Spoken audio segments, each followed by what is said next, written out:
800 ते 900 वर्ष जुनी कोकणात अशी अनेक मंदिरं असत, परंतु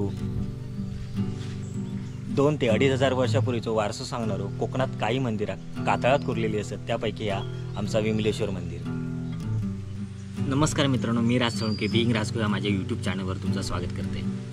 तर आता आपण बघूया विमलेश्वर मंदिर.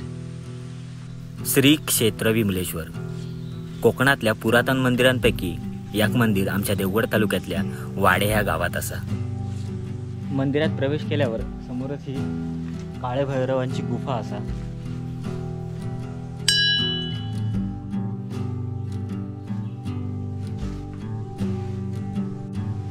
त्याच्या समोरच ह्या तुळशीचा वृंदावन आणि ही श्री गणेशांची सुंदर मूर्ती. तर हे असं दीपमाळ आणि कोकणातल्या प्राचीन मंदिरासमोर हे आपल्याला सर्रास दिसतं आणि याचा धार्मिक महत्त्व खूप असं.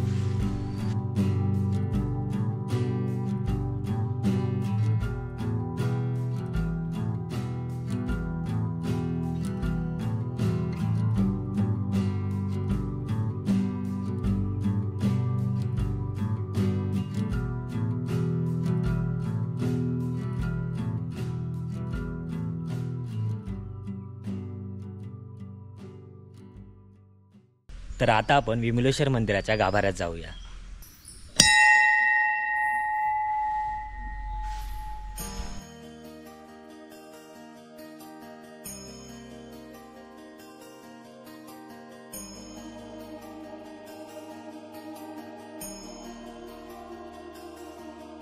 तर मित्रांनो, वाड्याचा विमलेश्वर मंदिर या पूर्णपणे जांभ्या दगडात कोरलेलं असा, काळ्या कातळात कोरलेलं असा आणि आतमध्ये ह्या गाभाऱ्यात शंकरांची स्वयंभू अशी पिंडी विराजमान असा.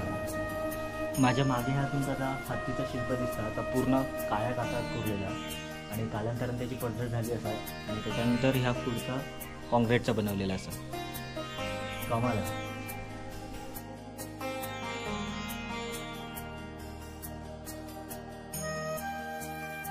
विमलेश्वर मंदिराचा जो परिसर आहे ना, तो खूप प्रसन्न आणि सुंदर असा आणि दोन्ही साईडने नारळाच्या आणि फुगळीचे बागा असत. त्याच्यामुळे इकडचं वातावरण पूर्ण थंड आहे आणि ह्यो एक ओहळ हा पाण्याचो आणि त्या पाण्याच्या प्रवाहावर ह्या 12माही पाणी चालू असतं आणि त्याच्यामुळे इकडचा सौंदर्य खूपच अद्भुत असा आणि ह्यो ब्रिज आय थिंक खूप जुनो असत.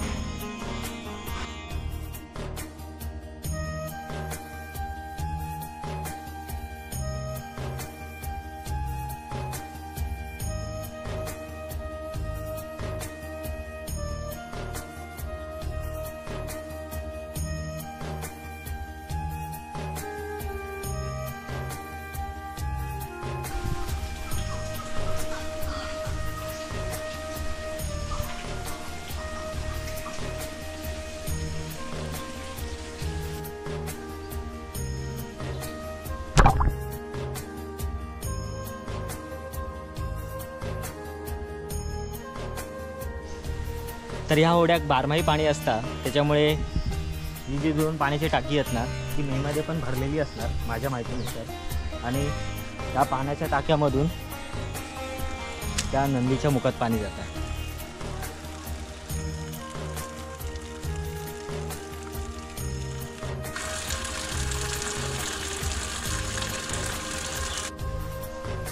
हे विरगळी बघून माझ्या मनात खूप प्रश्न उभे राहिले आहेत. ह्या सगळ्या विरगळींचा अभ्यास केलो असता इकडे फार मोठी लढाई झालेली असणार किंवा फार मोठं युद्ध झालं असत आणि त्या युद्धात जे शहीद झाले आहेत आणि त्या वीरांच्या स्मृतिस्मरणार्थ हे विरगळी इकडे उभे केलेले असतील. आता लढाई म्हटलंच तर ती धर्मासाठी असू शकता, कारण ह्याचं कारण असं की इसवी सन 7व्या त्या 6व्या शतकात जैन आणि बौद्ध धर्माचा इकडे फार मोठा प्रसार होत होतो. त्याच्यामुळे माझ्या माहितीनुसार शंकराचार्य किंवा इतर हिंदू धर्मरक्षकांनी इकडे फार मोठं लढो दिलो असणार आणि त्याच्यामुळे इकडचा हिंदू धर्माचा अस्तित्व अबाधित राहिला आणि ह्या त्यांच्या स्मरणार्थ हे विरगळी असत. ही जी विरगळ आहे ना, ह्या विरगळीवर ही शंकरांची पिंडी असा आणि एक महिला किंवा ही एक व्यक्ती असा, ही या शंकराच्या पिंडीची आरती किंवा आराधना करता. हे बघा,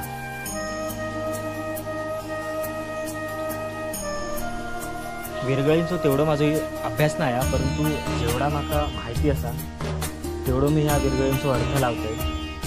महाशिवरात्री तिकडे 9 दिवस खूप मोठा उत्सव असता. पूर्ण विमलेश्वर परिसरात रोषणाई केली जातात आणि त्याच्यामुळे इकडचं वातावरण खूप असा धार्मिक आणि खूप असं सुंदर असतं.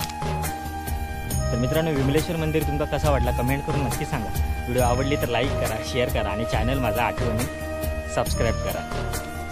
धन्यवाद.